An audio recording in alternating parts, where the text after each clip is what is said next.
Hello and welcome to Trinity Talk Live, water cooler conversation from a Christian perspective. I'm Ken Coughlin. And I'm Ben Lander. Trivia question of the day, our theme music, because we were talking about theme music before we went on the air. Ben was actually kind of singing our theme music along with a very popular old television show, which we don't have the rights to, so we won't sing that one. Our theme music is actually a real Christian song. What song is it? Love the Lord your God. That is correct! Bonus points for Ben. That's the opening riff played by Ryan McAllister on his electric guitar to Love the Lord your God with all your heart, with all your soul, with all your mind. It's also the Fruits of the Spirit opening that we did. Oh, yeah, that's true. So, hey, welcome to the show. For those of you that are joining us for the first time, let me tell you a little bit about it. The show is all about what that byline down there below us says. It is water cooler conversation from a Christian perspective. So the goal of the show is where we will be here talking about whatever people are out there talking about around the water cooler. Sometimes that means subjects that are specifically Christian in nature. Sometimes it means things that are not necessarily specifically Christian in nature. But what we try to bring to it is a uniquely Christian perspective.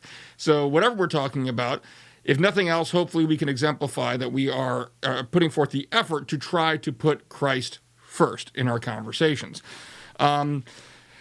This is Aiden Peterson says, hey, Aiden, how you doing? Aiden. And Aiden, thank you for that, because you illustrated my very next point that I was about to bring up, which is that this is a interactive program. We want you to be as much of a part of it as we are. And the way you do that is by commenting either in the YouTube live chat, because we are currently live on the Trinity Joppa YouTube channel, or in the on the Facebook comment section, because we are also streaming live on the Trinity Joppa Facebook page. When you make a comment, like Aiden just did, you will see that your comment will appear over there in the box to Ben's left. And as Aiden also helped us demonstrate, we'll see it because I have them pulled up, both the YouTube feed and the Facebook feed, pulled up here on this computer in front of me. And as soon as there is, if you have a question, comment, whatever, throw it on there. And as soon as we have the opportunity in the conversation to bring it up, we'll respond. We'll interact. We'll talk back and forth. So please do that. And so the shows always go a lot better when we got people talking with us and interacting with us. This evening, we actually have 4 topics to go over. Part of the reason is because I love my wife, who is our producer, and last week we had 5 topics, and we ran a little late. Okay, so we're going to try to... a little? Just a little. You only had to make one new sign to tell us how long we've been going on. So the tears were real. So in any case, but no, seriously, tonight I do want to get home. My wife wants to get home. Our son, James, is graduating from 8th grade here at Trinity tomorrow. Awesome. So it's a big day in the coffee house. Congratulations. Thank James, you very if you're much. watching us, congratulations. Yeah, like James, James, this could be the coolest show in the world, and James would not be watching it for one very simple reason. His dad's on it, right? So I'm not cool in the eyes of my children. So anyway, but he does watch a lot of YouTube channels, just not this one. So anyway, that's kind of what the show's all about. That's not true. He watches the YouTube channel to watch the services when he does watch the worship services when he's not here with us. Yes. So he just doesn't watch you. Thanks. I love you too, honey. So anyway, without further ado and without deprecating myself any further or being deprecated by these fellow folks around me, we're going to jump right into our first topic of the day. Ben, why don't you tell us what we're talking about at the get-go? All right. So not... At the get-go. No, the get-go. Yeah. Not related to geckos. We do not amphibians. endorse Geico on this show. Is that really on there? No, it's Coke. I'm doing a Coke like, commercial. See this? No, actually, I'm a Pepsi guy, so this is what I happen to have. All right, go ahead. Some Wawa tea. Yeah. So, you may have heard this kind of in various news outlets. This actually one of these articles that we're drawing from is the WND.com, as well as Pray in Jesus' Name. So, purportedly, certain Democratic senators are warning that if the Supreme Court upholds a Mississippi law, the specific Mississippi law to which they are referring is one that would curb abortion rights by allowing states to ban the procedure after 15 weeks of pregnancy. So the Mississippi law states if it's past the 15-week point, then it's going to ban all abortions. It's going to the Supreme Court, but these senators are warning that if the Supreme Court upholds that law, effectively, chipping away at Roe v. Wade, then they're going to move to expand the court effectively, and the hope there would be to pack the court to get a 7-6 advantage leaning. So expanding it from 9 Supreme Court justices to 13. Now there's a whole slew of hoops that they're going to have to jump through to do that. However, it's concerning nonetheless. Senator Richard Blumenthal has commented on this. He said that it will inevitably fuel this. It being if the court upholds upholds the Mississippi law, which effectively chips away at Roe v. Wade. He said it will inevitably fuel and drive an effort to expand the Supreme Court. If this activist majority betrays fundamental constitutional principles, it's already driving that movement, he said. So chipping away at Roe v. Wade will precipitate a seismic movement to reform the Supreme Court. So that's effectively, and then the article kind of goes on with some of the commentators' own comments saying it's effectively a Democratic temper tantrum, and that's kind of the commentators' words over here.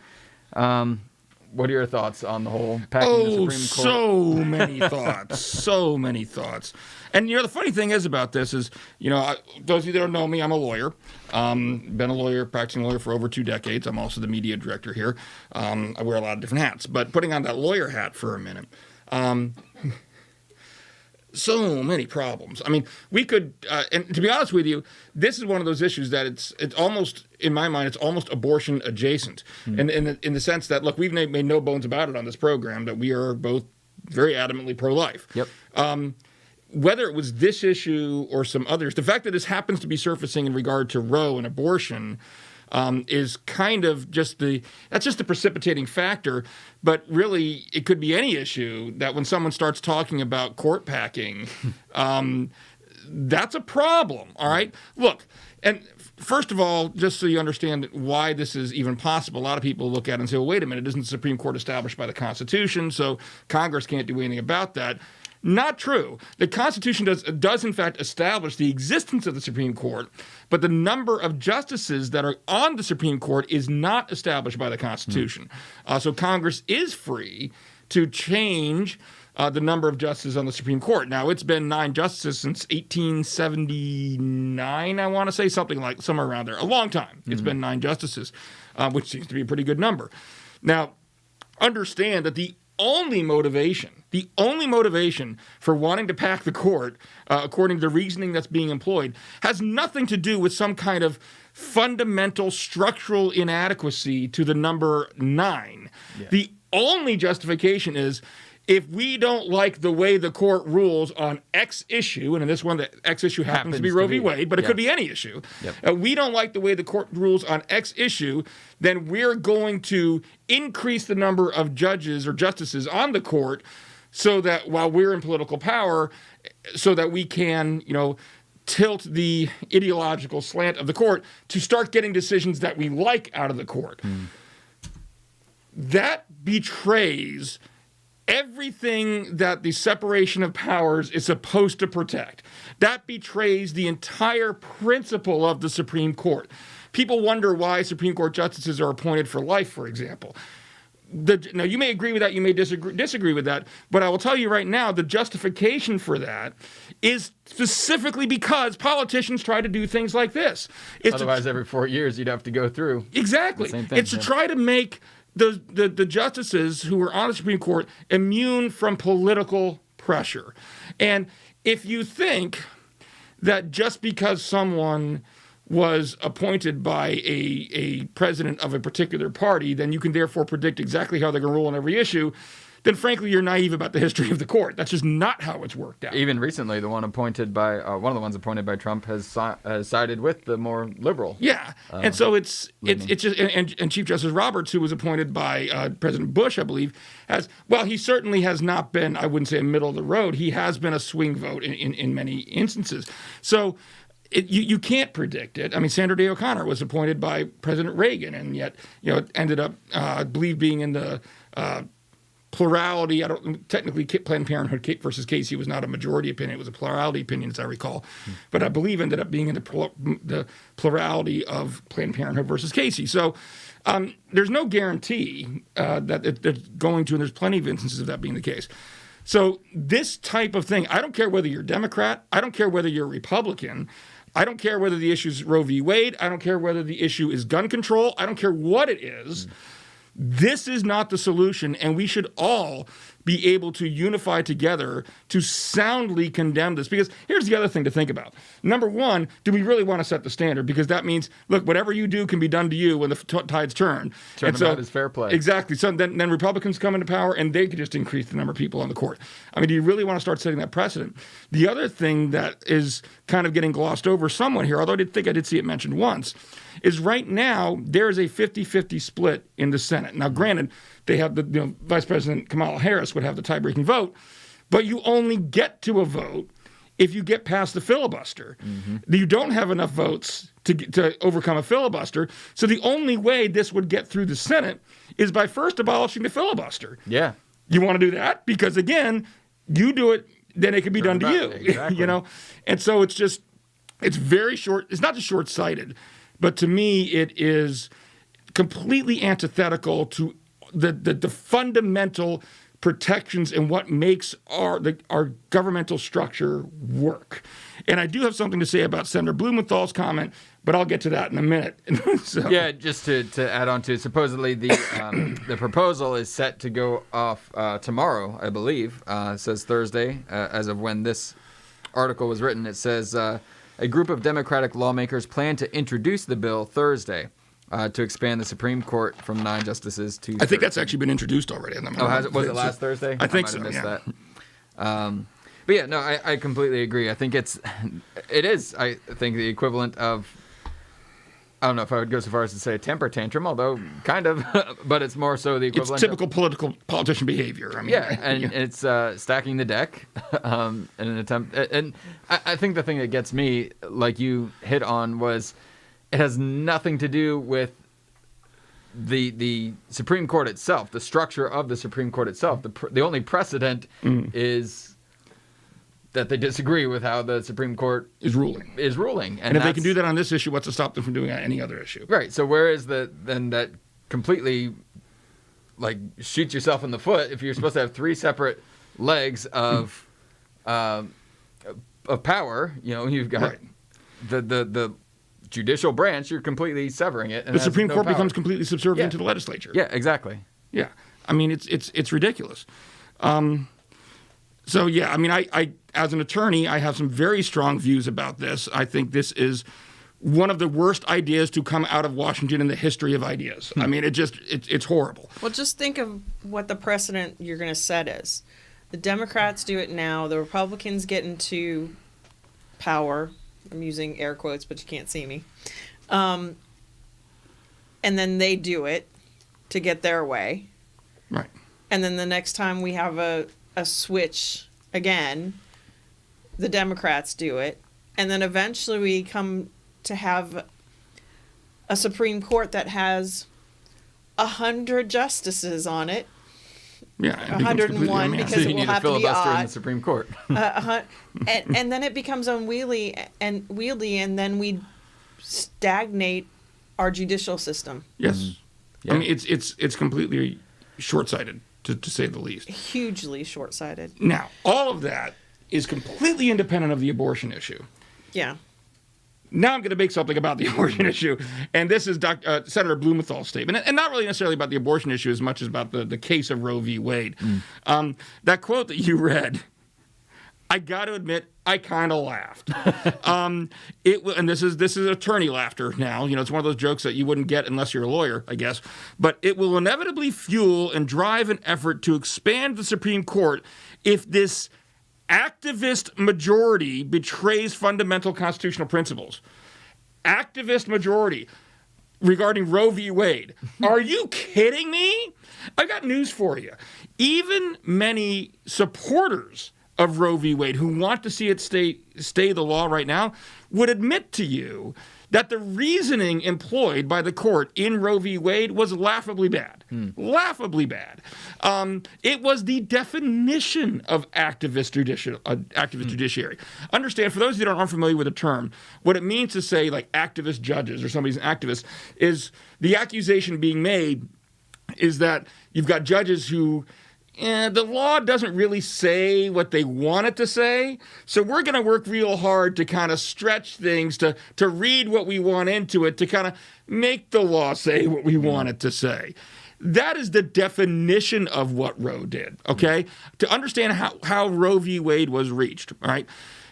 There is no right to an abortion to anywhere in the Constitution, all right? It's not there, all right? And you can't say that's because abortion didn't exist at the time. It did. I mean, abortion goes back to biblical times. We've got 2nd century early church fathers talking about it. Yeah. But nowhere in the Constitution is there ever a right to an abortion established or anything even close to it. What the court did, because they clearly wanted to find that right, is they said, well, let's look at the rights that are there. You know, they're in the Bill of Rights, and they're extended to the states by the 14th Amendment, the Due Process Clause of the 14th Amendment. And said, let's look at the rights that are there. Well, freedom of speech. Okay, so nobody should be telling you what you should speak. Protection against searches and unlawful searches and seizures. Okay, so when you go to your home, you should have the right not to have, the government come in and invade your home. What do all these rights have in common? Well, they all have privacy in common. So we think under the penumbra, that's their word, the penumbra of the rights that are established by the Constitution, that we think there's this overarching right to privacy. Well, what else is considered private? Well, a woman's decision whether or not to have an abortion is a privacy issue. So we think that this right to privacy extends to a woman's right to have an abortion and gives her this right. And so now once they found that right, then they try to weigh that right against certain state interests, like the state interest in the health of the woman and in, well, the way the court put it, the state's interest in the protection of potential life is what they put it. Whole other issue there. I'm not going to go on that path. But understand the way the Roe decision was decided was really a stretch. It's kind of like saying, and understand just the pure logic of it. Just because the Constitution says you have this right, and this right, and all these are rights of privacy, even assuming that's true, does not mean that you therefore are guaranteed every possible right that could be interpreted as a right to privacy. Right. It's not in there.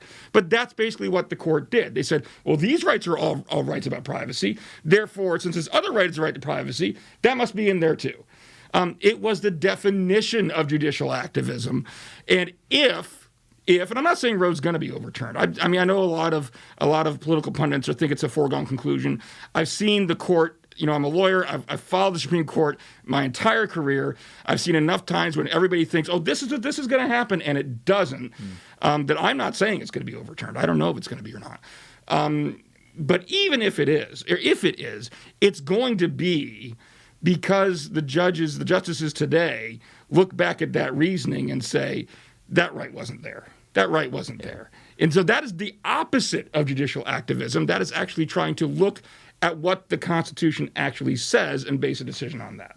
And if the right to ultimate privacy is there, then clearly the social media moguls haven't gotten that memo. That's different. That's not government action. Then we got to go back to last week's episode about are they a publisher or a bulletin board and all that kind of stuff. Well, then we can talk about Edward Snowden. Okay, there you go. Yeah, that's a legitimate one. So... I think it's dangerous territory when we start going down that road. Yeah, and I guess the whole thing, just what bugs me about it is, this will come as no surprise to anybody who watches this show regularly. I'm not a fan of politicians, period. You're never going to see me run for office. So if anybody wants me to run for something, don't bother asking. It's not happening, okay?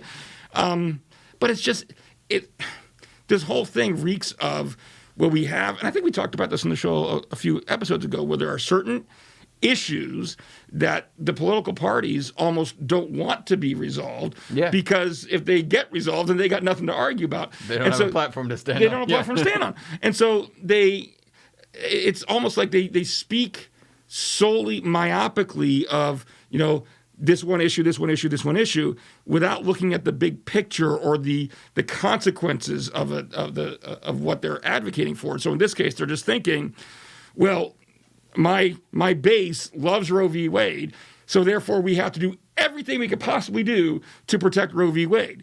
Well, hold on. There's got to be a line. There's got to be some line you won't cross in order to protect that. Pastor Jay says, so Ken doesn't like running. Interesting story. Okay. Clearly you can tell that is true now. All right. 5 years ago, as of this, or maybe 6 years ago, I can't remember now. I think it was about 5 years ago this summer. I actually ran a half marathon. Nice. You were around. I don't know if you remember the that. 5K. I was a lot thinner. Well, it was right after the 5K. We had the Puerto Rico 5K, Yep. and then a few months later, I actually ran a half marathon up in Elkton.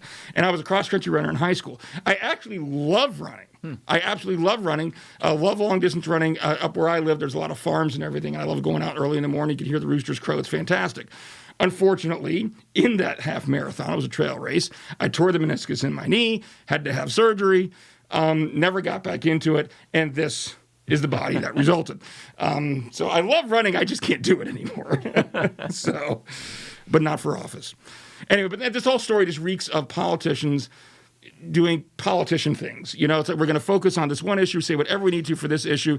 I'm going to use taglines like activist court, because we know that that's a word that, frankly, a lot of people don't even know what it means, but it gets the emotions going. But if you know what it means, it's just laughable. It's so obviously the wrong thing to say. If you want, now I'm going to play devil's advocate here. Here's how you defend Roe. And I don't defend Roe. I think Roe's a horrible decision. It needs to be overturned. But if you want to defend Roe without me coming on this show and saying that your position is ridiculous, all right, the way you defend it and the way most contemporary legal scholars who defend it, is that regardless of whether the decision was rightly made, it was correctly made or not, eventually it becomes so ingrained in the fabric of our legal system that to overturn it would have huge ramifications. And that's generally the argument for Roe right now, is it's been the law of the land for so long that there's so many decisions that have explained it, that have expanded upon it, that have defined it, that to outright overturn it would in turn have the snowball effect of overturning all those other decisions. Now, I don't think that argument holds true, to be honest with you. I don't think it's that big of a deal. You overturn Roe. What does that mean? That means the decision, it doesn't outlaw abortion. It just means the decision goes back to the states. But that's the argument that's actually usually presented. So, Yeah. All right. Have I bored people to death yet? Pastor Jay, don't answer that question. All right. Let's move on to our Oh, here we go. Story number All two. right. Let's move on to the second topic. All right. This is a fun one. Sorry, did I get it right? We don't want to get a copyright I strike. think I sung it so badly that It was unrecognizable. it was unrecognizable. And if anybody did recognize what I just sang, let us know in the comment section. But it Yeah, was so horrible. real quick before I start this, we tried to find a Bible beforehand, a physical Bible. I got one on my tablet here, but I couldn't really, it doesn't have the same effect of me holding it up. But, you know, This is the Bible tagline. commentary. The whole Bible commentary is here. So, yeah, I'll point to this. The truth is in here, in reference to what Ken was trying to sing, you know, the truth is out there. Anyway, all of that is a That really was the bad theme segue. to the Letter Before Y files. Letter before White Files. Yeah, if you've been following any number Pastor Jay says, I love aliens. if you've been following... There's more. Oh, yes. Oh, wait, there's more? Oh, Oh, so did Jesus. Ah, I see what you did there. there you go. Recently, the government has been dropping kind of bombshells, but they've kind of been buried a little bit here, where they've all but outright verified, I guess, the existence of UFOs. Although the official term is not UFO anymore, it's UAP, I believe. Yes. Unidentified aerial phenomena. Yes, which is UFO. Just That's two just trying to different fool letters us all into thinking they're not talking about UFOs. Okay. Still doesn't mean flying saucers. Just means means they unidentified. don't know what it is. Right, yeah. It's aerial. It's in the It's air. up in the air. Doesn't have to be saucer shaped. There's Tic Tacs or whatever. You can have a flying saucer that's not identified. A frisbee is a flying saucer that is identified. identified. That's true. When my wife throws plates at me across the kitchen, that is a flying saucer. No, I'm kidding. She doesn't do that No. anymore. Stop. all of this, I can mute you. all of this that's been released has led to certain questions of, with our tagline here, water cooler conversation from a Christian perspective. How should a Christian respond to this, this news that aliens or UFOs, not aliens, I'll just say UFOs or UAPs, are apparently real, verifiable, in the extent that there's aerial phenomenon that we don't know what it is. Anyway, here's an article that comes from the ChristianPost.com. You gotta look. You gotta look. Phenomenon. Oh my goodness. This is now the comedy stylings. We're talking about UFOs, dude. Come on. You got to expect some laughter. Oh, yeah. Actually, I do like the way that this article was written. It kind of goes into, first of all, explaining, we don't know exactly what these unidentified aerial phenomenon are, so we have to be careful with our terminology. Stop it. If he keeps saying phenomenon, I'm going to keep doing it. We got to go back to UFOs. I'm sorry. But the U.S. Defense Department has issued the news release that the establishment of UAP task force. So it's this task force that has a set amount of time to basically release to the public all the information that's out there about UAPs. And so the Senate Intelligence Committee called for the Director of National Intelligence to produce this report, and it's due sometime next month. So what does all that have to do with Christians? Well, that's where this post from the Christian Post, this article from the Christian Post comes into play. And so it kind of breaks it down from a logical perspective, a scriptural perspective, and a physics / scientific perspective.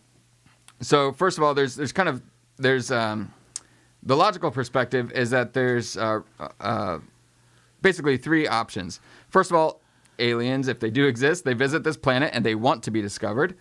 Secondly, they visit our planet and they don't care if they're discovered. Or thirdly, they visit us and they don't want to be discovered.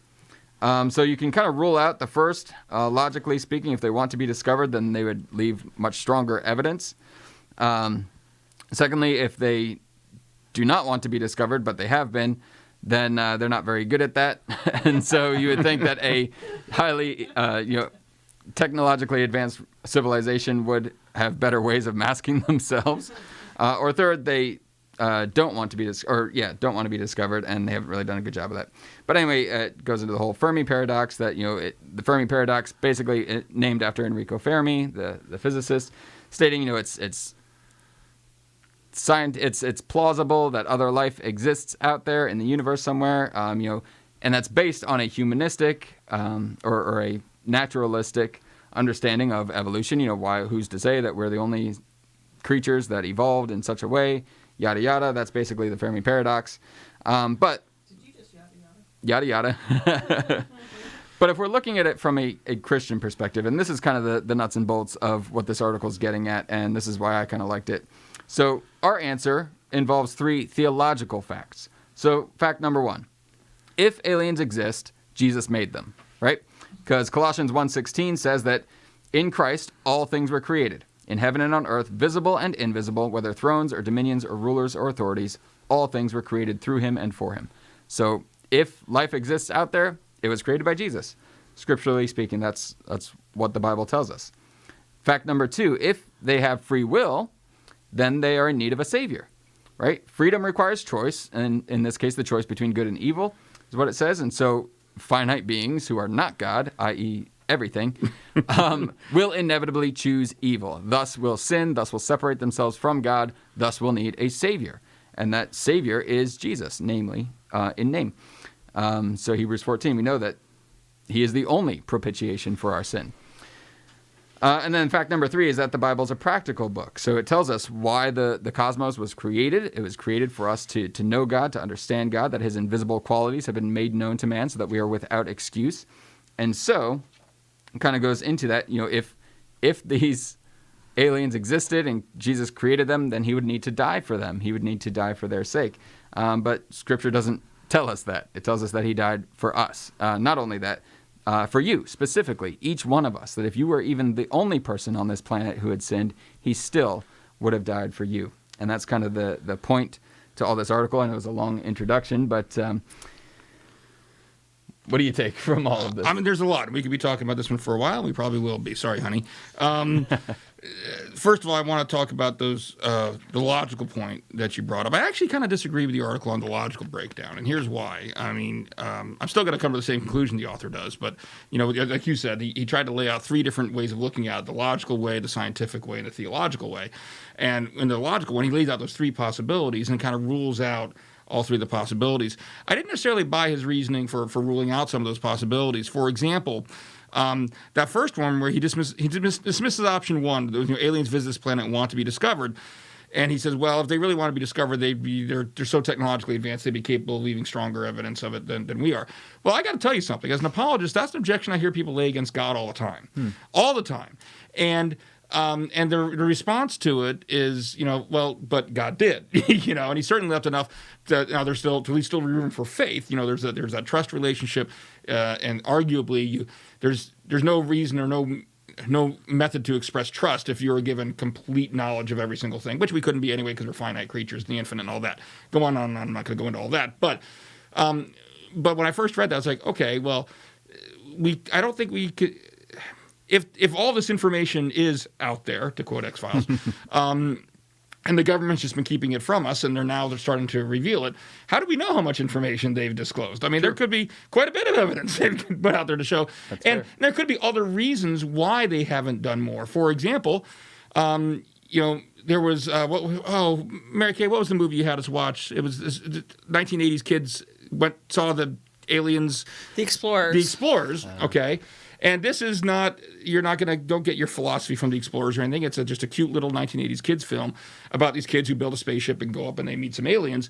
And one of the points that those aliens in that movie made was about why they didn't reveal themselves more to Earthlings is because they look, for example, at entertainment. And what do you see with alien movies? It's always, humans trying to kill all the aliens. Right. And so everything there seems like they might be worried about how we'd react to them. And I'm not saying that's the case, as we'll get to here. I'm sure point. I tend to think there isn't alien life out there. But my point being is that there could be other considerations that he's not taking into account in dismissing these three logical possibilities. So I didn't buy that argument. Pastor Jay does raise a couple of questions here that I think are worth getting into because they also tie into some of the other points I want to make. He has two questions. His first, why do we assume they are technologically superior? And understand that's one of those questions that is it's not all or nothing. It's kind of like, okay, we assume they're technologically superior because if they are alien life, they had the means to travel here that we would not have. Okay, but for all we know, the other technology they have back on the planet, they haven't even invented the microwave oven yet. It's technology is not all or nothing. There are some levels of technology that are more advanced than others, and et cetera, et cetera. So just because they have one type of technology that is clearly superior to ours, superior in the sense of they can do things that we don't know how to do yet, not superior necessarily as better or anything. Qualitatively better, then that's, I don't think we can necessarily assume that. And the second question he asks is, are they made in the image of God as we are? And I got some thoughts on that, but I'm going to field that one to you first.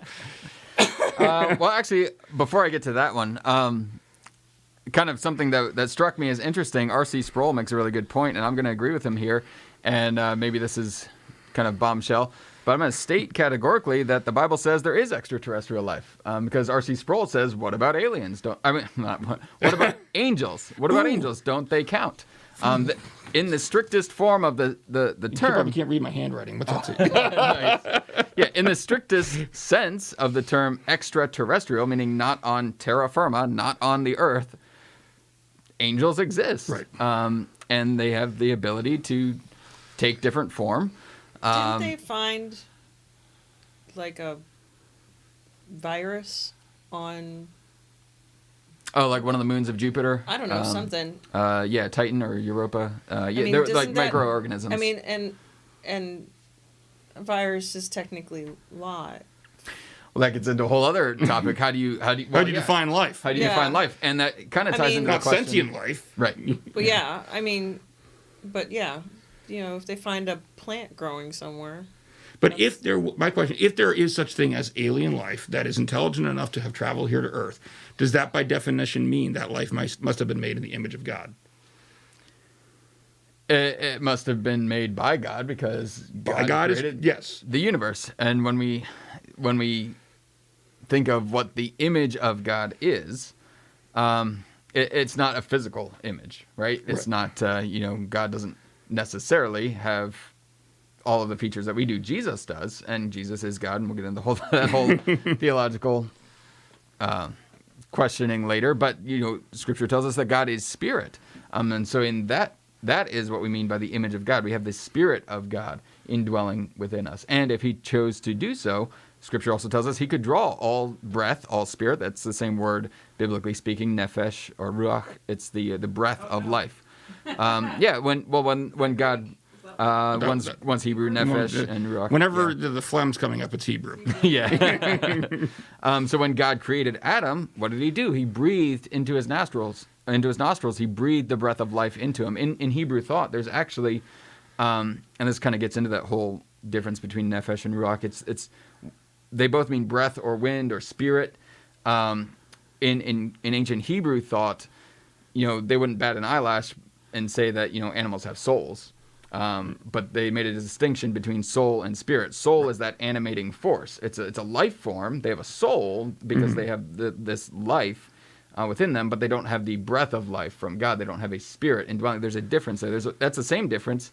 Being made in the image of God is the same difference between us and squirrels. Like, you don't go into the woods and you see squirrels building an altar and praying to God, right? Right. Because they don't have that ability. They don't have that. They're not made in the image of God. They're made. A squirrel's going to be a squirrel. A dog's going to be a dog. They just do squirrel things and dog things, and dogs chase squirrels. My dog does all the time, and he never catches them. But humans have this otherness. We are set apart from the rest of creation. Genesis tells us, and we are given charge over creation. And so, to kind of answer that question, does it necessitate that they are made in the image of God? No, but I think there is some connection between awareness and self-awareness and sentience and being made in the image of God that I think kind of precludes the fact that there would be a sentient alien life. Pastor Jay says this is one big squirrel. Yeah. Are angels made in the image of God? No. We will judge the angels, right? Yeah. Yeah. So if angels aren't made in the image of God, and angels still are creatures with free will. Yep. No, but that's the point, isn't it? What? Don't they say that angels? I think angels clearly have free will. I mean, you look at the fallen angels, and the choices they made, clearly have some level of free will. And if they're not in the image of God, and I don't know, somebody who's more of a biblical scholar, correct me if I'm wrong. I'm not coming up with anything off the top of my head where the Bible clearly says one way or the other where they're made in the image of God, but I agree with you. The implication, at least from what we do have in there, seems to be the answer to that is no. Isn't there a mention of in Revelation of angels being made in the image of God? No, of us being judging angels. That's what Ben's getting at. That we'll be judging the angels, yes. And so that's what tends to suggest to me that, well, maybe the answer to the question of whether they're made in the image of God in the sense of us being made in the image of God, the answer to that is no. And if the answer to that is no, then there's no reason to believe that if there's alien life out there that it has to per se have been made in the image of God. Does that mean that it can't have been made in the image of God? No. I mean, the Bible doesn't say, and like the third point that this author made, that it's a practical book and it's addressed to us, It doesn't really have anything in there one way or another to say whether there's alien life out there or not alien life out there. I would agree that if there is alien life and it's made in the image of God, and God wants to save them, I mean, there's also nothing in the Bible, correct me if I'm wrong, that indicates that the angels have an opportunity for salvation. Right. And so clearly we see sentient beings that, in God's wisdom, are not afforded the opportunity of salvation that humanity is. And so even if there's alien life out there, and we find out that alien life has never heard of Jesus, that doesn't disprove the Bible at all, because we see examples where parallels to that with angels in the Bible. So, and now here's the litmus test, because, and this is maybe a whole other squirrel, but here's the litmus test. If we encounter, say hypothetically, we were to encounter an unknown being, and if it responds to the name of Christ, then that tells us one of two things. Either it knows Jesus. Well, it tells us one thing. It knows Jesus one way or another. Fallen angels know Jesus. If it recoils at the name of Christ, I'm sorry, that's a demon. That's the litmus test. You use the name of Christ, and if it recoils at it, it's a demon. It's if it responds to it, then right. If alien life were to exist elsewhere and it was made in the image of God, and God desired to save them, then that necessitates that Jesus died for them as well. Exactly. And it's funny, interesting. There's an episode. This is I'm going to do theology according to Star Trek. Even though Gene Roddenberry was a secular humanist, but the original series was in a time when Christianity was much more culturally relevant, frankly, than it is now in American culture. There's an episode, I can't remember which season it's in, where the Enterprise crew, they're answering a distress call or something. Some ship they think they found it's completely abandoned or something like that. And they find out that the entire crew of this other ship has beamed down to this planet. And what they discovered there is an alternate reality where it's all humanoid, they all look like humans, but these people, it's a parallel Earth, where it kind of parallel to Earth's history, the difference being the Roman Empire not only never fell, but the Christian influence over the Roman Empire never prevailed. And so you still have a Roman Empire with gladiator games and things like that. Now they're televised and everything, of course. Whereas, if you look historically, I'm drawing a blank on the author's name, the historian author's name right now, but there's an author at the time who says, look, you want to say why the Roman Empire did away with the Colosseum games and everything. You have to give primary credit for that to the influence of Christianity. Because the Christians, even before the Christians came into political power of the Roman Empire, there's plenty of instances of the accusations against them being, you won't come play our games. So Christians were clearly opposed to this type of bloodshed from early on.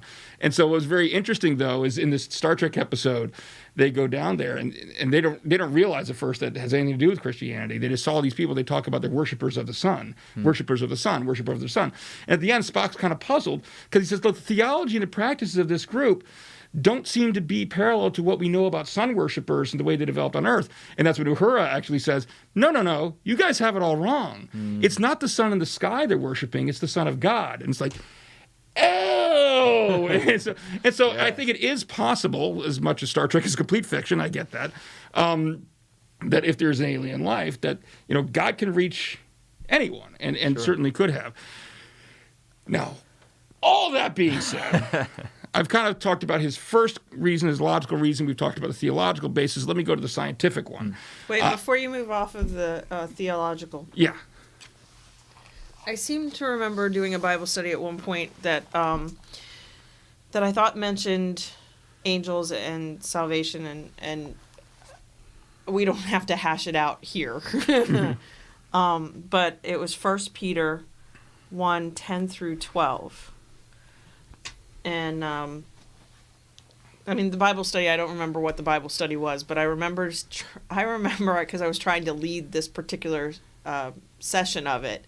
And this was something that I sort of grasped, but I didn't grasp it well enough, I think, to try to explain it to other people. I was struggling with it.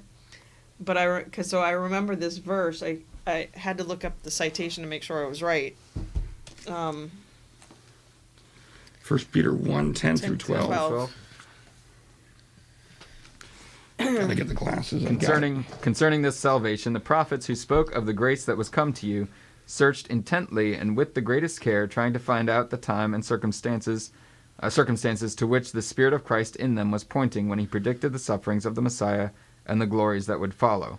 It was revealed to them that they were not serving themselves, but you, when they spoke of the things that have now been told you by those who have preached the gospel to you by the Holy Spirit sent from heaven. Even angels long to look into these things.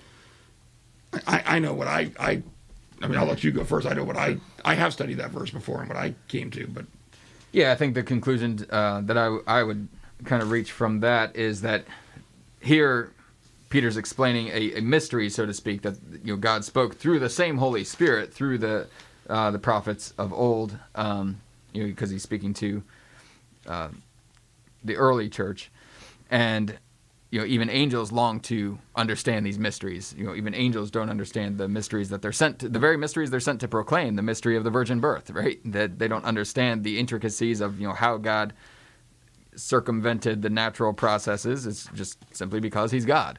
And so that's kind of, I guess, I take that last sentence to mean not necessarily that angels long for salvation, but they long to understand these mysteries of God as well. Yeah, and that's what my understanding when I looked at it too. And I'm going to read, this is from the New American Commentary on 1 Peter, talking about that verse. It says, believers also stand in contrast to the angels, for they also long to glance at and reflect upon these truths, which you're talking about. The point is that angels reflect with delight on God's saving actions. More specifically, angels do not experience the gospel in the same way as human beings, since they are not the recipients of redemption. Again, the privilege of enjoying and anticipating salvation comes to the forefront. Old Testament prophets saw it from afar, and angels also marvel when gazing upon what God has done in Christ, while the Petrine readers actually experience it. Okay, so now he's Mr. Pastor Man has switched to Facebook. So in the end, how do Christians speak about aliens? You saying we're getting off topic here, sir? I think so. Here's the punchline, and it gets to what I was going to talk about with the scientific aspect of things. The scientific argument that the article makes, actually, I think the general point is well taken if the specifics are not quite on point. He talks about the fact, like you talked about, there's this assumption scientifically that there's all these planets out there that could sustain life, and so there must be life somewhere. The universe is so vast, there must be other life out there somewhere. And we see this popularized on all sorts of television shows where they talk about, look, scientists found some other planet in the Goldilocks Zone. That's the term you love to hear.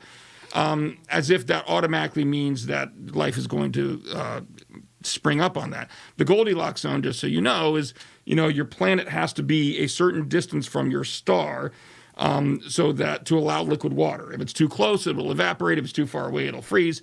You can't have life without water. Therefore, you've got to be in that particular range. But understand this. That is only one of almost countless factors that have to come into play for life to even be possible on a planet.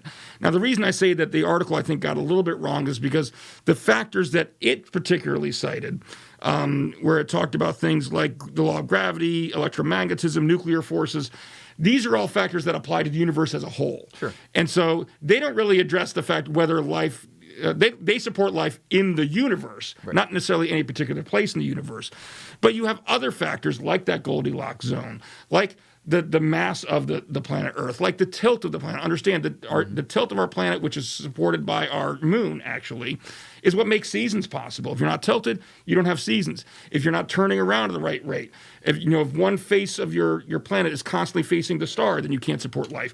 There's all sorts of things. I won't go into all of them like that. But the number of factors that have to come into play is just unbelievable, even if you have a universe that has all the right laws to support life.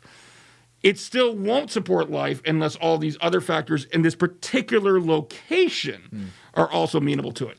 And so for that reason, I tend to think there's not other life out there, because there would have to be so many other factors that come into play that just happen to fall into place here on this planet, also had just happened to fall into place in another planet. That being said, and this is the answer to Pastor Jay's question, what happens if we do discover that there was life out there in some other planet?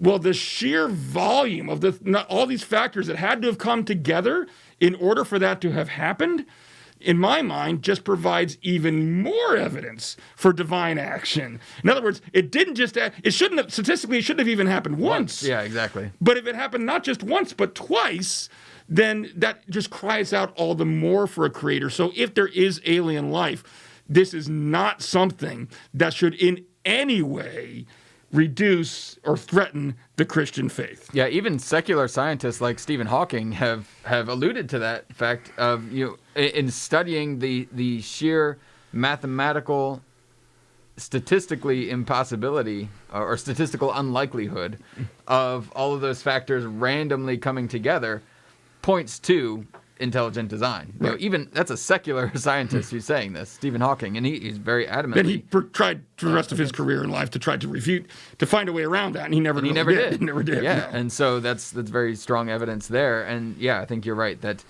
if we were hypothetically to find it existing elsewhere on a second or third planet, however many times God chose to do it, then it has to point to intelligent design every time. Right.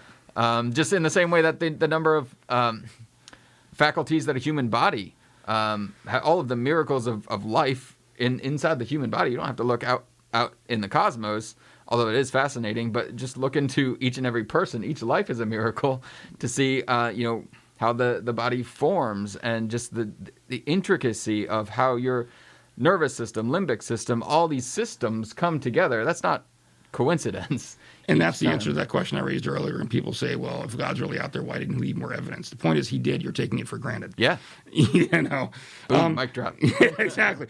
Pastor Jay also asks, if we had a reference for the mystery of the Godhead, allowing ourselves to bask in the mystery, would alien life bother us?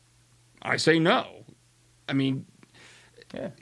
that's kind of the point. Is alien life shouldn't bother us at all. I mean, God, here's the way I look at it. When we're talking about the mystery of the Godhead and all that, we've talked about, we're finite creatures. Mm-hmm. We can never hope to have full knowledge and understanding of all of God's reasoning and God's actions and what he does. And so for that reason, it's almost arrogant of us to say, well, God made us, therefore he couldn't have had some reason for making life somewhere else. I think if you, absent God doing it, there is no reason to believe there's life anywhere else on the planet. And that's why I tend to think there isn't, because but the Bible doesn't say one way or another. Right. And so I certainly don't have evidence that God wanted to do that. But if God did want to do that, I'm Job, who am I to question? That's the whole lesson Job had to learn, right? And to answer that question, should aliens bother you? I mean, does the existence of angels bother you? Like the same. Well, okay, but if aliens look like giant spiders, they're gonna bother me. Okay, I gotta say that. Fair enough. Yes. That was a softball to you, Mary Kay. Yes. Very much so. No alien spiders. Or if aliens are Pittsburgh Steelers fans. I'm just saying, if they come down and say, we've been watching your airwaves and we started cheering for this team in Western Pennsylvania, then I'm going to say, E.T., go home. Ping. Oh, my. Okay, stop. Okay, that was still better drumming than somebody did earlier today during chapel.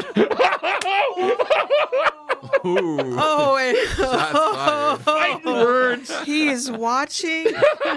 Oh. Okay, I didn't say who it was. You just let everybody. Love you, Pastor Jay. Please don't fire me.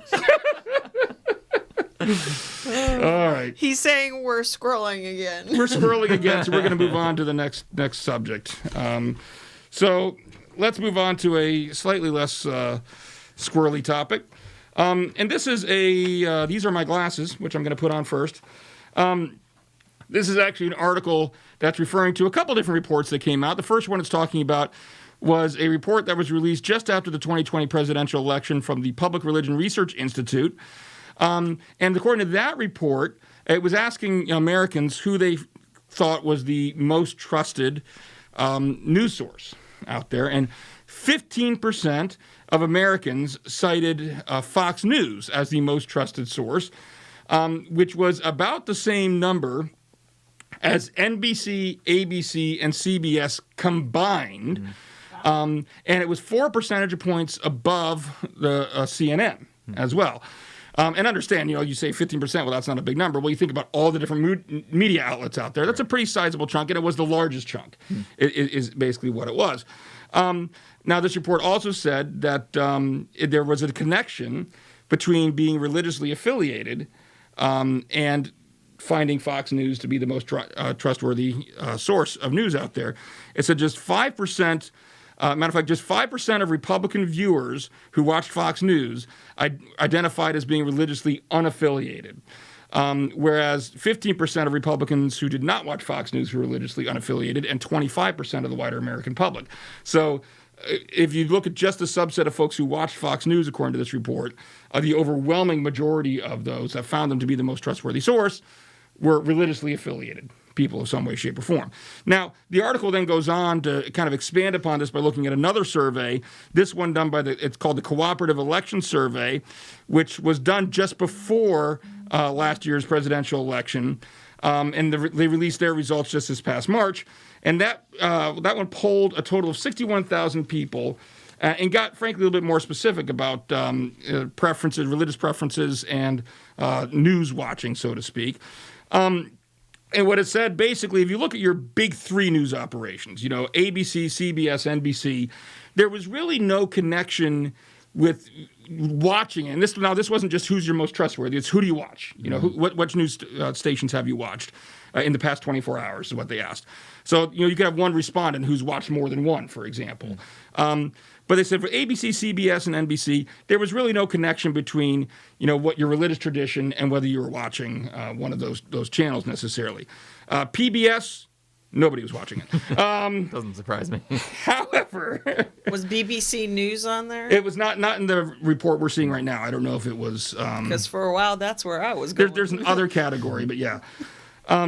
Now, where the results become more interesting, if you want to call it that, is when we get into your major cable networks. I know cable is not even a thing now. It's all, Apple TV and Roku and all that. But traditionally, cable networks. And Pastor Jay's asking us, so what is the aim of a report like this? What does it look to define, exploit, etc.? That's a good question. I think that's what we'll get to once we do the summary. That's the same thing I was thinking about when I was reading this. And it said with those major cable networks, CNN, Fox News, and MSNBC, there was a much stronger correlation to religious tradition and whether or not you were watching them. For example, CNN, 71% of Hindus who were polled indicated they'd watch CNN. 63% of Muslims indicated they'd watch CNN. The least likely group to watch CNN, white evangelicals, 23%. All right. MSNBC it was low across the board, they basically said. But with regard to Fox News, what was interesting about Fox News is that, no surprise, the white evangelicals were more likely to watch Fox News. And then, of course, only 14% of atheists said that they've watched Fox News in the last 24 hours, which was about the same number as white evangelicals who said they watched MSNBC. Mm-hmm. So the other takeaway from this is, so many. Fox News was getting a lot of viewership among conservative-leaning people. A much higher percentage of even conservatives were saying they'd watch Fox News than watched any individual. Whether it be CNN or MSNBC, anything like that. So it seemed like the more left-leaning people of left-leaning political persuasion, it's almost like they had more options to choose from, whereas, the more right-leaning people all seemed to fluctuate to Fox News. And one of the concern, I don't know if you want to say concern, but one of the implications the author of this article suggests is what we're starting to see now is we're starting to see more conservative media outlets pop up. And so you might see, even on the conservative side, more dispersion across media outlets. So let's approach this with Pastor Jay's question about this, where he says, what is the aim of a report like this, and what does it look to define or exploit? Yeah, well, it's, I guess, a little bit ambiguous to find out what the author's intent was necessarily. I will say it wasn't necessarily surprising that, anybody who thinks you're going to find an unbiased news source out there, I'm sorry, you're just deceiving yourself. Every news outlet is going to be biased in some way. So it makes sense. These numbers are kind of no surprise in some way. It didn't used to be that way. Right. And so we talked about this in a previous episode about just the decline of unbiased journalism and what's kind of happening to journalism. And so to an extent, I think it's not necessarily surprising to see Fox catering to its constituent base, and CNN and MSNBC sticking to theirs. Nicely put. Constituency. Well, I mean, honestly, that's what you're it not is. wrong. Yeah. I mean, you should be wrong, but you're not wrong. Right. But as far as what the implications of that mean, I think we've seen it in the past year, that the polarization, and it kind of can be boiled down to where people are getting their information from. And we've seen, not to be kind of endorsing Alex Jones or anything, I'm just using the term information wars, info wars. We've seen a war on information and the accurate dissemination of information. So one side doesn't know what to believe, the other side doesn't know what to believe. There's so much cross fact checking and everything. Who's the real fact checker? So we've kind of seen a mess, and I think it's kind of come to a head in the past year and a half or so.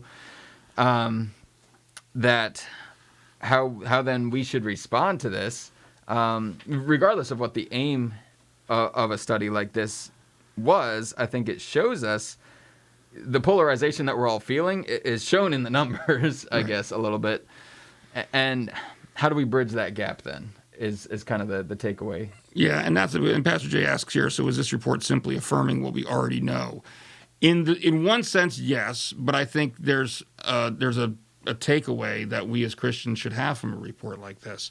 It does affirm what we already know in this sense. People tend to like to put themselves in echo chambers, where they're basically hearing their own beliefs echoed back at them. Right. And the problem is when we do that, then we become deaf to other people's perspectives, other people's experiences. Who was it that said people don't want to hear your opinion, they want to hear their opinion coming out of your mouth? Yeah, exactly. And so I guess my concern, if you want, maybe that's the best word for it, when I see a report like this, is, when you're talking about Christians, are Christians putting themselves in an echo chamber? If we're all made in the image of God, then even if you don't agree with a particular political viewpoint, look, you know what? I don't agree with the pro-choice argument. I don't. Okay. Does that mean I'm not going to be willing to sit down and listen to a woman who is having some serious struggles and is contemplating an abortion? Right. Am I just going to tell her, oh, that's just wrong, and be done with it? No, you need to be empathetic, and you need to listen to people. And so when I see reports like this, what saddens me, I guess, is a bit to say, is that I don't see any distinction between the way Christians are conducting their lives and the non-Christian world is conducting their lives. Yeah, biblically, the biblical response, everyone should be quick to listen, slow to speak, slow to become angry. And I think that's what this plays off of, is emotions. The stories, the ones that get you angry are the ones that make you click on it, and that's the clickbaiting that we see. And actually, I wonder too what role kind of the social media algorithms play in this too, because it facilitates that echo chamber. Oh, right. It shows you based on what you've seen before. And I think we need to fight that, because if we're constantly clicking on the same things, then the algorithm's going to keep feeding us the same things. If you want to fight that algorithm, then you need to start deliberately trying to look at alternate viewpoints. It becomes incumbent upon the person themselves to seek out. Case in point, I'll give you a perfect example. Okay, guess what I watched on YouTube yesterday? And you're never going to guess. So don't I don't know why I say guess. You're never going to guess. No, an interview by Bill Maher. You've watched the show before. You may have also remembered, I don't agree with Bill Maher. Okay, but I watch it, and it was actually an interview with Ben Shapiro, which is how it popped up on my viewing point, because I think I just watched something else Ben Shapiro said. But I watched the whole video with Bill Maher and his having the discussion back and forth with Ben Shapiro. Guess what appears in my recommendations the next day? Another interview by Bill Maher. And so that's the thing. If you watch it, then these algorithms can start feeding you some other viewpoints. Pastor Jay, right by this popped up right in the middle of my what I thought was a very eloquent and tear-filled explanation of the sad state that this where Christians aren't standing out from the non-Christian world, blah, blah, blah. So why would aliens want to show their faces here? What media outlet would they watch? And he's complaining at us for squirreling. ETN.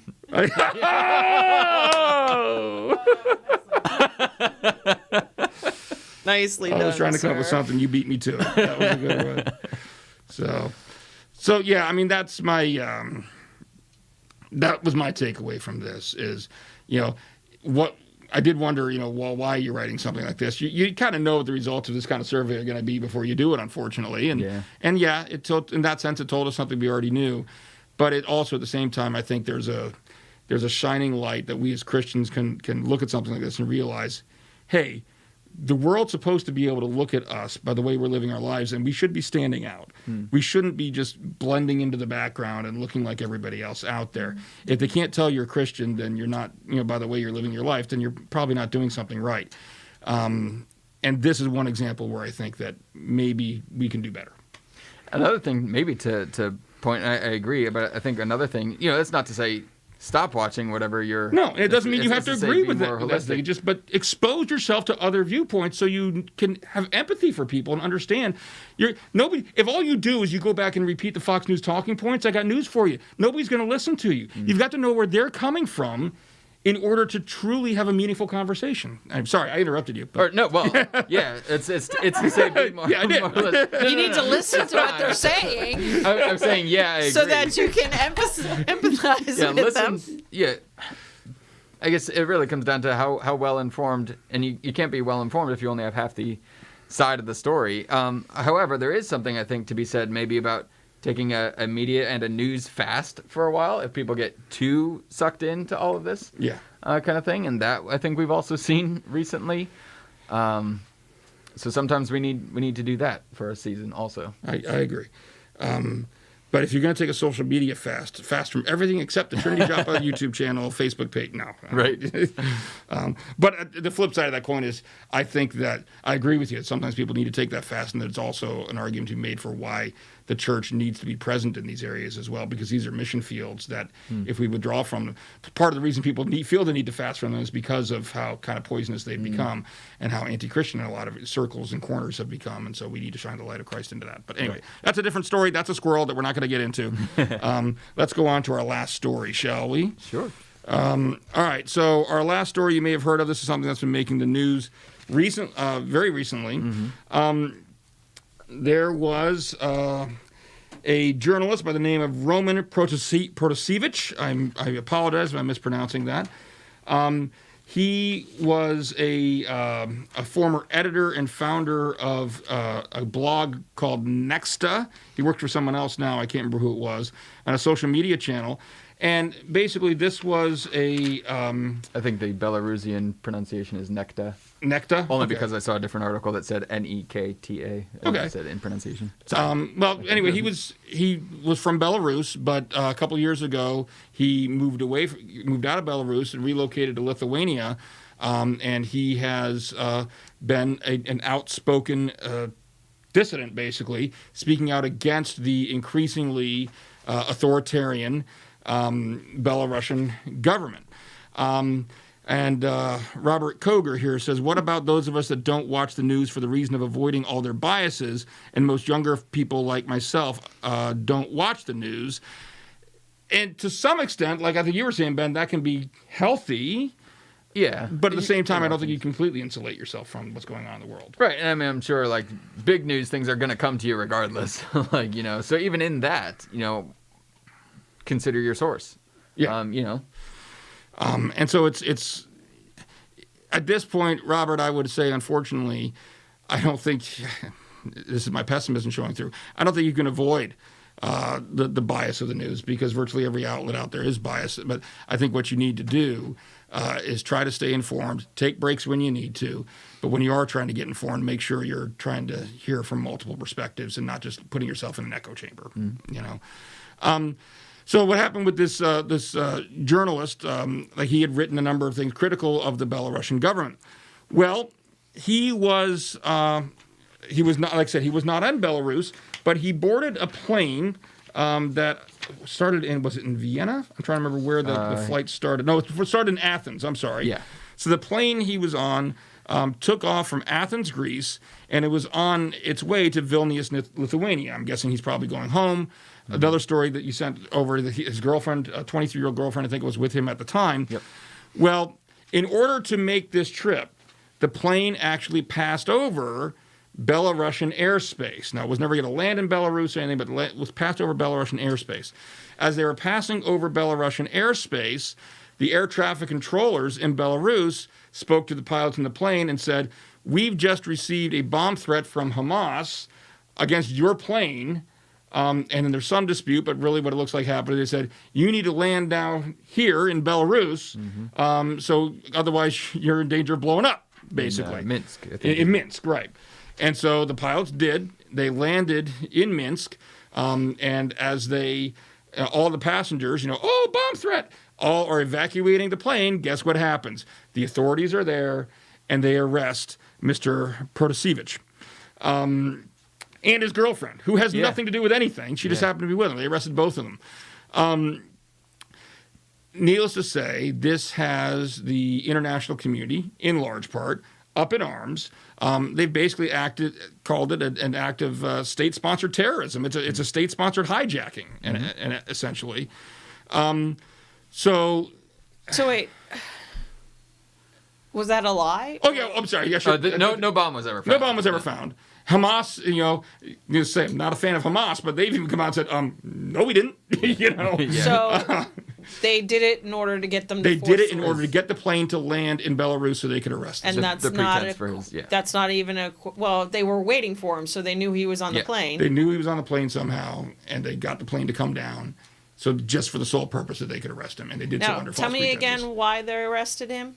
Because he published articles critical of the government. He's outspoken. Yeah. Yeah. All right, and that's the only thing they claimed when they arrested him. Yeah, he was actually He's charged. on a terrorist watch list because of those articles. claims. Yeah. And their reasoning for the girlfriend? Did it That's say? a good question. None given. When they give some, we'll let you know. Okay. None given. Just trying to cut it down to the bare bones. Yeah. So, go talk. Yeah, clearly. Pastor Jay did. Oh. If you on YouTube, if you really want to. Oh, he said something else on YouTube? Yeah, well, it's not really worth it, but go ahead. No, you know what? It's on the sidebar. People can read it there. I just don't know. I don't know.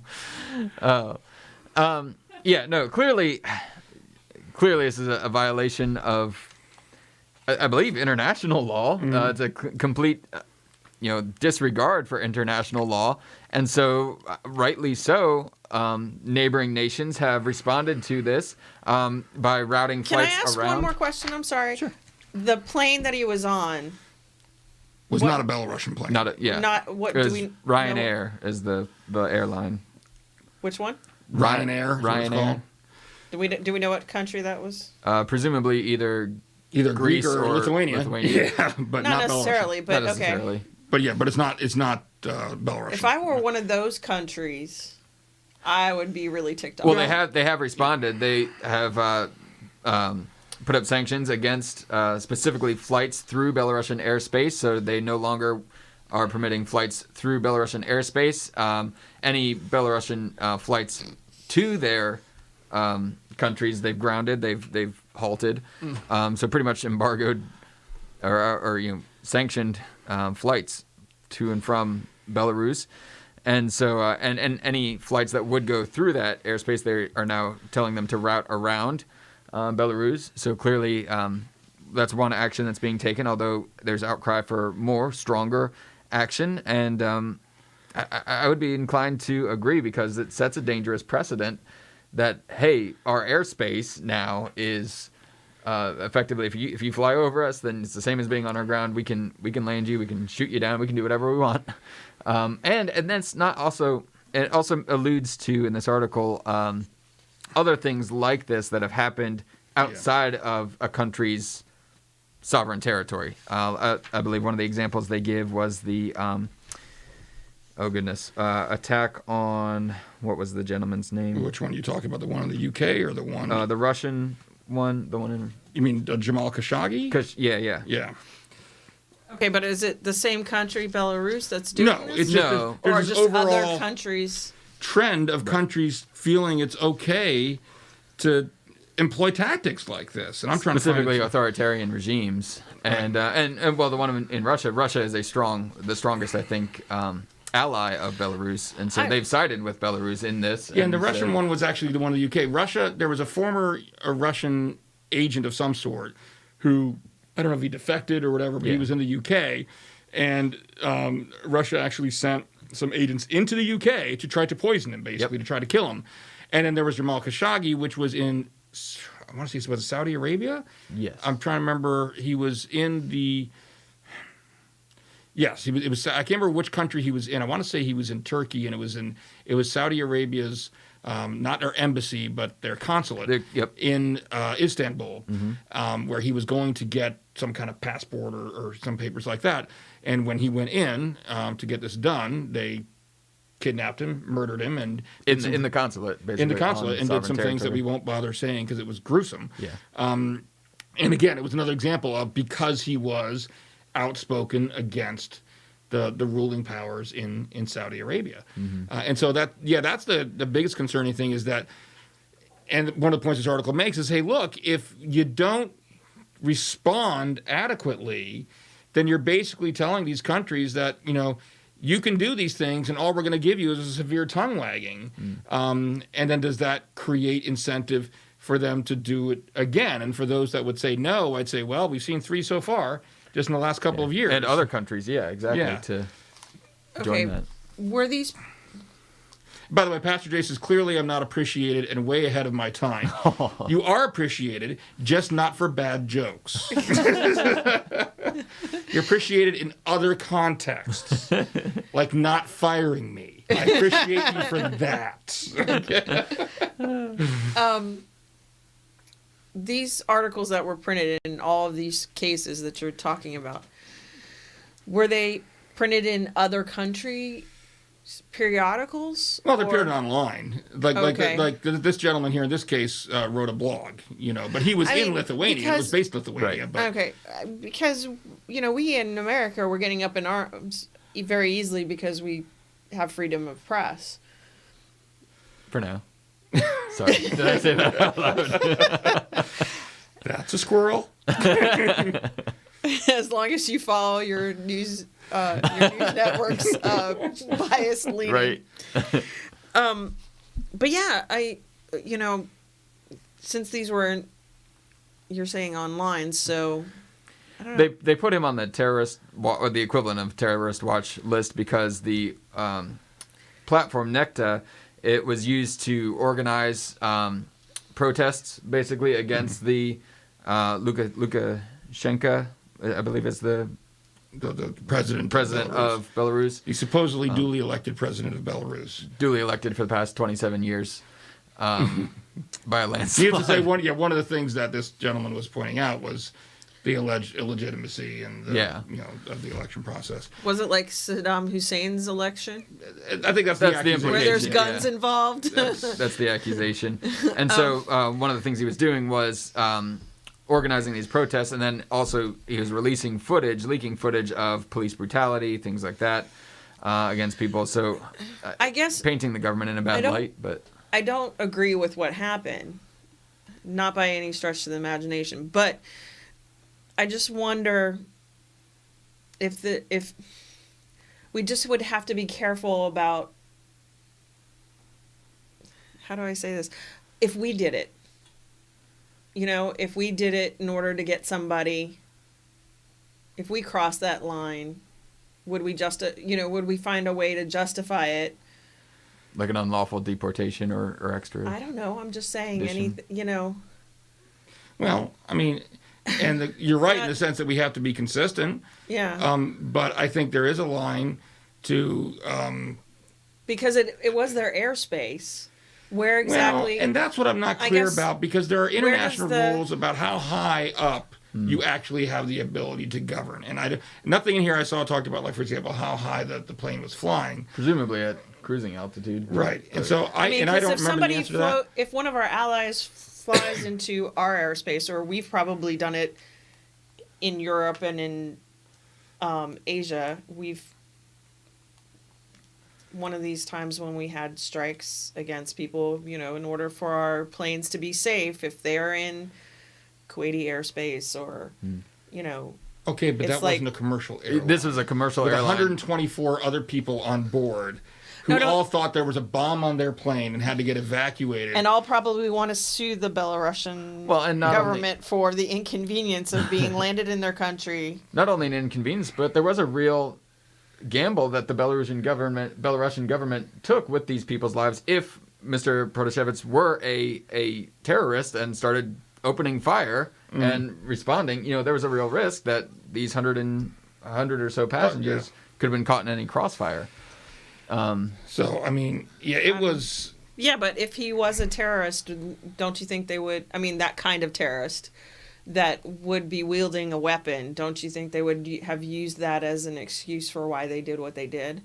I don't think it would have been an excuse for doing what they did. I mean, Right. there are ways that, yes, you want to arrest people like that, but that's not the way you do it. You don't do it by deliberately setting into a chain of events that puts other innocent lives It doesn't at risk. mean they won't try to use that as a reason to justify it. Right. Well, But yeah, and that's largely what they're saying. I mean, they're claiming, that he was on the terrorist watch list. But of course, why was he on the terrorist watch list? Because he wrote stuff. Well, and here's the logic that I'm trying to wrap my head around. If he's the terrorist and he was on board this flight, why would Hamas, which he had no connection with, why would they be calling in the bomb threat? Well, and that's the other thing that the whole story just doesn't make sense. Yeah. I mean, Hamas would have had no beef with it, but I guess what they're trying to say is, just coincidence. Hamas just happened to call in this one flight that this guy happened to be on, getting him to land in Belarus, and while you're here, would you mind staying a while? You would? Too bad, Yeah, right. okay, wait. And they also called it into the government into whose space Yeah. the plane was flying. Right. Yeah, I mean, it was. Yeah. You would think they would have called the whichever airline. That it either the departed or was Yeah. incoming. Yeah. Inbound. But it's concerning that we're seeing an increasing disregard for national borders across the board, and for in this case in particular for other human lives that could be jeopardized, and frankly the suppression of more and more governments that are seeking to suppress counter viewpoints for no reason other than the fact that they are counter viewpoints. The mere fact that you disagree with the government in many countries is now seen as a reason for extreme action. And in the case of Jamal Khashoggi, even a very gruesome death. Yeah. Okay, the other two that you mentioned, you said one was in the UK. One was UK. That one was a He was a Russian. agent of some Yeah, sort, who I but he believe was defected. on UK soil. Yes. And they And sent they Russian entered- spies basically to UK soil to try to poison him. Yep. Okay, well that seems to be a little bit more clear than of a violation than dealing with airspace. And the last one you said Jamal was Khashoggi was the consulate in the Saudi Arabian consulate in Istanbul. And before people start saying, well, that's Saudi Arabian soil, no, a consulate is not. It's sovereign. Yeah, an embassy is, a consulate is not. So that was still Turkish soil where he was kidnapped and murdered. So anyway, it's the growing. I mean, hey, I'm a marketplace of ideas guy, right? I've said it over and over again. And the growing disregard for countering viewpoints, and the growing desire to silence. I mean, it's not enough just to we disagree with this person, but now no, I won't make that parallel. That'll get me in trouble. People may see where I'm going, but throughout the world, we are seeing this trend where the response is increasingly becoming to, when we're exposed to viewpoints we disagree with, that we respond by attempting to silence them, not by just voicing our disagreement and discussing them.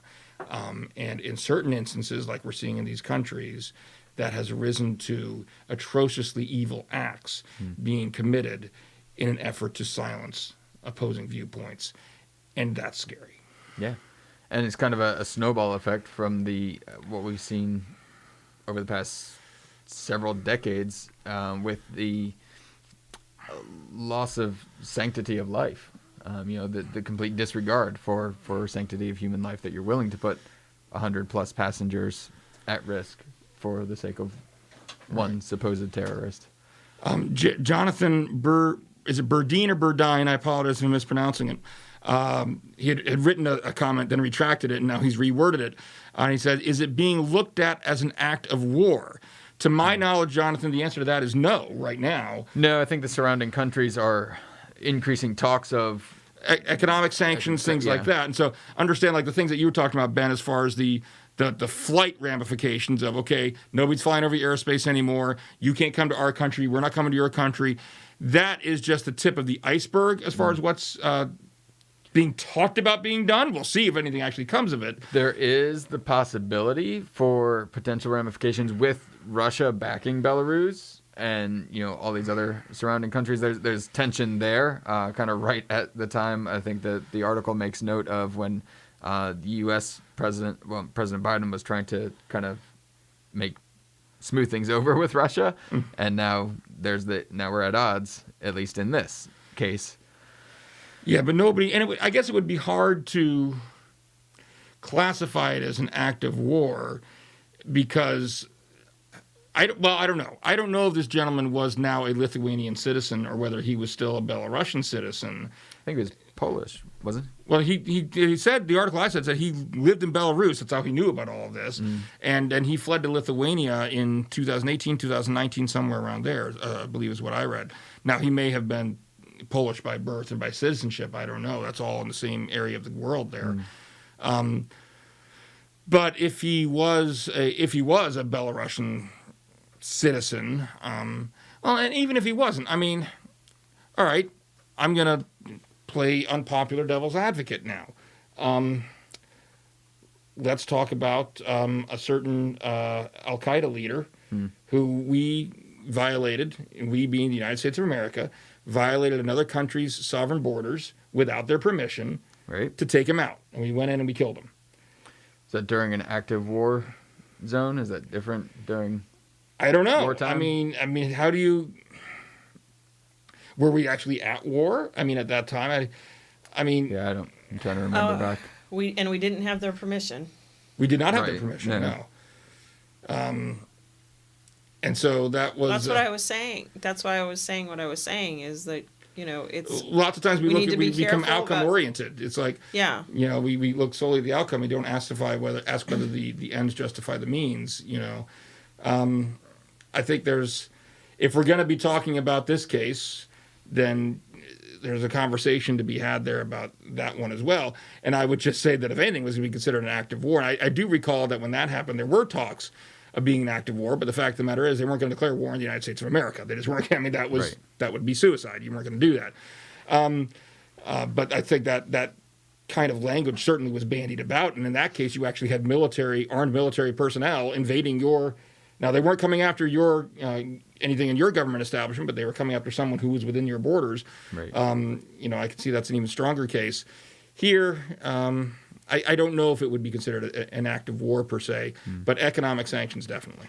Yeah, in this article I just found, to answer the question of his citizenship, he left Belarus in 2019. In January 2020, applied for Polish citizenship. It does not say if he was granted Polish citizenship, but as of last year, he at least applied there and has been living in Poland. Okay. Okay. All right. All right, just to sort of wrap it up, how do we as Christians respond to this? Oh, man. Is this one of those times where we almost, and I'm not advocating this, I'm just saying this is what happens, we almost sit back and we say, yeah, that was horrible. Nothing I can do about it, though. And, you know. Oh, but there is something we can do about it. Well, we can always pray. That's true. There's always that. It's the first thing. And I think we need to do that. I don't know, Ben, what do you think? What else as Christians, how else do we respond when something like this happens? Well, I think we're seeing there may be, in this case, nothing we can do to influence the Belarusian government. That's certainly true. Can we pray? Absolutely. But in the broader context of the issues that this sheds light on, the broader context of censorship and, you know, speaking up against injustices, I think we are called to speak against injustice, to love justice and mercy, to walk humbly with your God, but we are called to be advocates for mercy and justice, regardless, and understanding too that our citizenship transcends earthly boundaries. Our citizenship is in the kingdom of heaven. And so, again, going back to what we like to refer to on the show as that eternal perspective, kind of keeping that in mind when we're talking about these things. How would God want us to respond? How would Jesus respond to this? And Jonathan says here, the definition of war in the modern age is getting more difficult to define. Yeah, I mean, war isn't fought the way it used to be. I mean, how many times are we seeing, stories about, foreign powers, carrying out, technological attacks on other countries and things like that. And so I think we're seeing. Look at the pipeline. I don't know if that was a foreign. It was not a foreign government. It was right. it was foreign organization. Foreign organization, yeah. But we're definitely seeing more and more of that. And so I think you're right that what does war mean? What actions arise to acts of war nowadays is not as easy to define in the era of modern technology. So there was something you said that I was going to respond to, and now I've forgotten what it was because I got. What were you saying? Keeping in mind, we're called to seek justice, love mercy. Oh, I know what it was. Thank you. Yep. Yeah, and so in the answer to Mary Kay's question about how do we respond, I agree with you. And here's the thing, is that too often when we look up at a giant mountain and we think I can never climb that, it's almost like we're expecting to be able to summit the whole thing in one leap. You know how you climb a mountain? One step at a time. And that step, in regards to cultural change, and something like this, the only answer to something like this is worldwide cultural change, to try to affect the culture in such a way that people do see these types of actions as morally reprehensible. That's not something that happens overnight. That's not necessarily something that happens in our lifetime. So to build on the analogy, maybe we are only going to be around to take the first 100 steps up that mountain.